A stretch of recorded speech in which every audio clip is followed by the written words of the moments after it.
আজকের অন্যতম বড় খবর, মুখ্যমন্ত্রীর করা এসআইআর মামলায় সুপ্রিম কোর্ট একাধিক গুরুত্বপূর্ণ নির্দেশ দিল।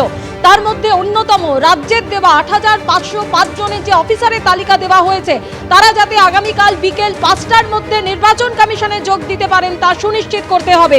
অন্যদিকে নির্বাচন কমিশন আরও বলা হয়েছে সুপ্রিম কোর্টের তরফে যে এসআইআর এর ক্ষেত্রে মাইক্রো অবজারভারদের কিন্তু কোনো সিদ্ধান্ত নেবার ক্ষমতা থাকবে না। পাশাপাশি আপনাদের জানিয়ে রাখি, আপনারা জানেন যে 14ই ফেব্রুয়ারি যে চূড়ান্ত তালিকা প্রকাশ হবার কথা ছিল, সেখানেও 7 দিন স্ক্রুটিনির জন্য বেশি সময়সীমা নির্দেশ দিয়েছে সুপ্রিম কোর্ট। একাধিক গুরুত্বপূর্ণ নির্দেশ। সরাসরি আমাদের প্রতিনিধি বিজেন্দ্র সিংহ আমাদের সঙ্গে রয়েছেন। বিজেন্দ্র, আমরা দেখেছি গত বুধবারই মুখ্যমন্ত্রী মমতা বন্দ্যোপাধ্যায় সুপ্রিম কোর্টে সওয়াল করেছিলেন। সেখানে একাধিক বিষয়, যেমন মাইক্রো অবজারভারের প্রসঙ্গ তিনি এনেছিলেন, লজিক্যাল ডিসক্রিপেন্সির প্রসঙ্গ তিনি এনেছিলেন, এবং সেই শুনানি এবং তারপরে আজকে সুপ্রিম কোর্টের একাধিক গুরুত্বপূর্ণ নির্দেশ।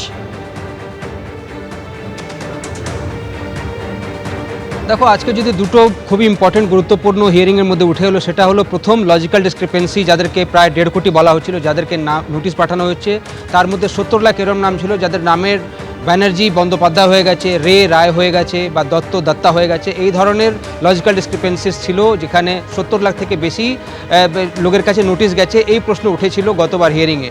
সেটাকে কিভাবে রফাসূত্র বের করতে হয়, সমাধান বের করতে হয়, সেটাতে সুপ্রিম কোর্ট নজর দিয়েছিল।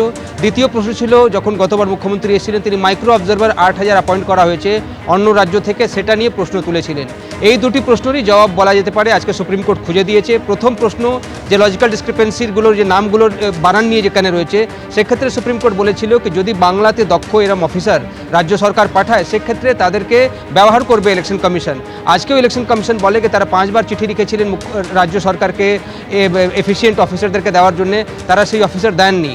তারা অন্য রাজ্য থেকে পিএসইউগুলো থেকে অ্যাপয়েন্ট করেছেন এই 8000 ইয়ারও মাইক্রো অবজারভার, এবং তাদেরকে 10 দিনের ট্রেনিং দেওয়া হয়েছে, এবং তারপর সেখানে তাদেরকে কাজে লাগানো হয়েছে। এখন যখন আজকে রাজ্য সরকারের তরফ থেকে যখন গতবার মুখ্যমন্ত্রী বলেছিলেন কি তারা সহযোগিতা করবেন, তখন সুপ্রিম কোর্ট নির্দেশ দিয়েছিল একটা তালিকা দিতে তাদেরকে, যেখানে রাজ্য সরকারের বি গ্রেডের অফিসার, অর্থাৎ যারা ক্লাস বি অফিসার, এরম অফিসারদের একটা তালিকা দিতে হবে। সেই তালিকা আজকে রাজ্য সরকার সুপ্রিম কোর্ট হিয়ারিং চলাকালীনই দেয়। 8505 জন এরম গ্রুপ বি অফিসারদের তালিকা তারা দিয়েছেন, এবং সেই তালিকা নেওয়ার পর ইলেকশন কমিশনকে আজকে সুপ্রিম কোর্ট বলেছে কি যদি প্রয়োজন হয় সেক্ষেত্রে এইখান থেকে এই অফিসারগুলোকে আপনারা নিয়োগ করতে পারেন। কেন কি বারবারই ইলেকশন কমিশন বলছিল কি এই 8505 জনের যাদেরকে নাম দেওয়া হয়েছে তারা প্রপারলি ট্রেন না। এই এখন যারা মাইক্রো অবজারভারের কাজ করছেন তাদেরকে 10 দিনের ট্রেনিং দেওয়া হয়েছে, তারপরে তাদেরকে সেখানে কাজে লাগানো হচ্ছে। তবে সুপ্রিম কোর্ট বলেছে কি আপনারা দেখুন এটাতে সুটেবিলিটি আছে কিনা, তাদের কোয়ালিফিকেশন আছে কিনা, প্রয়োজন হলে তাদেরকে 2-1 দিনের ট্রেনিং দিয়ে দিন এবং তাদেরকে ব্যবহার করুন। বিশেষ করে যেখানে নামের বানানগুলো বারবার ভুল আসছিল, যেহেতু তারা রাজ্যের অফিসার, তারা বুঝতে পারবেন কি ব্যানার্জি বন্দ্যোপাধ্যায় একই রয়েছে, রে রয় একই রয়েছে, দত্তা একই রয়েছে, গাঙ্গুলি গঙ্গোপাধ্যায় হতে পারে, কুমারের নাম মাঝখানে, অনেক নামের মধ্যে মাঝখানে কুমার থাকে, সেক্ষেত্রে যদি বাবার নামে এই মুহূর্তে কুমার লিখছেন না, তো সেটাকে লজিক্যাল ডিসক্রিপেন্সিতে ফেলা যায় না। এটাকে সহযোগিতা করার জন্য, অ্যাসিস্ট করার জন্য, কেন কি যা সিদ্ধান্ত নেবেন ইআরও নেবেন এবং এই ইআরও নেবেন, সেটা ইলেকশন কমিশনও বলেছে, সুপ্রিম কোর্টও আজকে বলেছে। মাইক্রো অবজারভাররা অ্যাসিস্ট করছে শুধুমাত্র, আজকে ইলেকশন কমিশন সুপ্রিম কোর্টকে জানায়, এবং রাজ্যের তরফ থেকেও তারা বলেন কি এই যে 8505 জনকে এখন তালিকা দেওয়া হয়েছে তাদের মধ্যে অ্যাসিস্ট করার জন্য তাদের ভূমিকা থাকবে। তারা অ্যাসিস্ট করবেন, যে এখন স্ক্রুটিনিগুলো চলছে সেটাতে সহযোগিতা করবেন। কেন কি আজকে সুপ্রিম কোর্টে ইলেকশন কমিশন বলেছে কি যে 1.5 কোটির লজিক্যাল ডিসক্রিপেন্সির কথা বলা হচ্ছে, তারা ইতিমধ্যে হিয়ারিং কমপ্লিট করে ফেলেছেন, মাত্র 15 লাখ হিয়ারিং বাকি রয়েছে, এবং এখন স্ক্রুটিনির কাজ চলছে। অর্থাৎ যারা লজিক্যাল ডিসক্রিপেন্সিতে ছিলেন, যারা ডকুমেন্টগুলো জমা দিয়েছেন, সেটাকে এই মুহূর্তে স্ক্রুটিনাইজ করা হচ্ছে।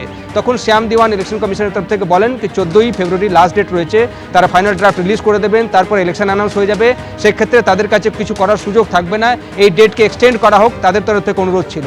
অন্যদিকে আমরা দেখলাম কি আরও একটা সংস্থার তরফ থেকে অভিযোগ করা হয় কি পশ্চিমবঙ্গে তারা অবজেকশনসগুলো যখন দিচ্ছেন বাল্কে ফর্ম 7, সেটা পুড়িয়ে দেওয়া হচ্ছে, সেটাকে গ্রহণ করা হচ্ছে না, এবং সেক্ষেত্রে সেটাতে সময় বাড়ানো হোক, যে 14 তারিখে ডেট রয়েছে, ক্লেমস অ্যান্ড অবজেকশনসের পিরিয়ড বাড়ানো হোক। এই দুপক্ষেরই বক্তব্য শোনার পর আজকে সুপ্রিম কোর্ট 7 দিনের জন্য, অর্থাৎ যে 14 তারিখ লাস্ট ডেট ছিল সেটা থেকে আরও 7 দিন বাড়িয়ে দিয়েছে এই ক্লেমস অ্যান্ড অবজেকশনসের পিরিয়ড, এবং ফাইনাল ড্রাফট রিলিজ করার ক্ষেত্রেও এখন 7 দিনের সময়সীমা বেড়ে যাবে।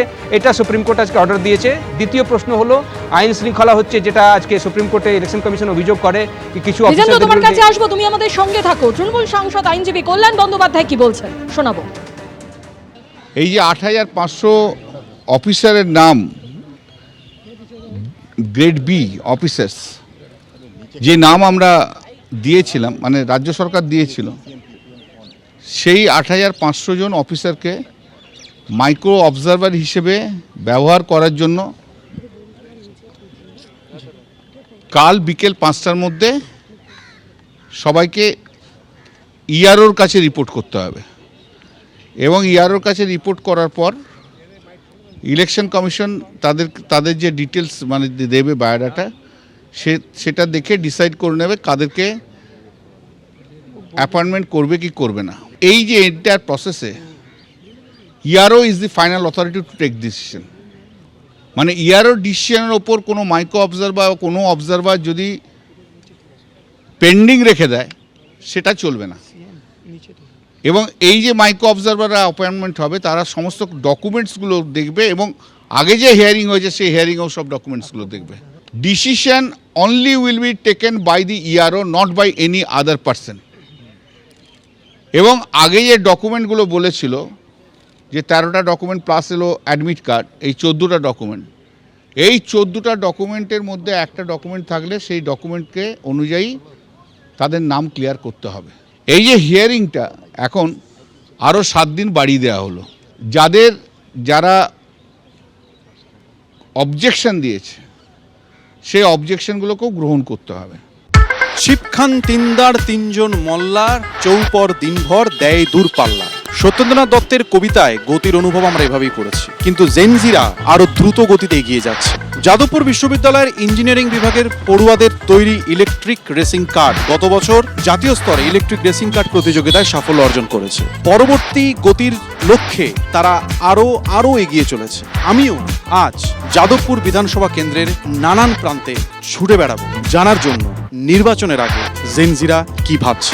মডার্ন ডেজে যেটা আমরা দেখতে পাচ্ছি, যেটা খুবই আফসোসজনক, সেটা হলো যে আমরা রাজ্যে চাকরি পাবো না, আমাদেরকে বাইরে যেতে হবে, এবং এইটা হওয়ার কথা একদমই নয়। সামগ্রিকভাবে আমাদের যে এনভায়রনমেন্ট সেইটা নিয়ে কনসার্ন এই মুহূর্তে রাজনীতিতে খুব একটা দেখতে পাই না। আমাদের ক্ষেত্রে যেমন খাতা, বই, পেন, আচমকা জিএসটি কমে গেছে, ভাবলাম যে দাম কমছে, অ্যাকচুয়ালি কিন্তু কমে না, সেই জিনিসের দামটা কিন্তু বাড়তেই থাকছে। আমাদের বাংলায় নারীর নিরাপত্তার একটা বিষয় উঠে এসছে, যে যেমন 2024-এ আরজিকর ঘটনাটা ঘটলো। 2 বছর হয়ে গেছে কিন্তু তার কোনো বিচার পাওয়া যায়নি। আমাদের কাছে বর্তমানে রাজনৈতিক নেতাদের যে প্রতিমূর্তি স্থাপিত হয়েছে, অর্থাৎ রাজনৈতিক নেতা হতে গেলে তোমাকে চুরি করতে হবে। আজকে জেনজি যেটা, তারা খুব নিজেরটা বোঝে। আমাকে যদি গভর্নমেন্ট চাকরির জন্য 5 লাখ 10 লাখ টাকা ঘুষ দিতে হয়, আমি কেন এই সরকারকে চুজ করবো, রাইট? একেবারে লাজবাব জবাব পেয়েছি।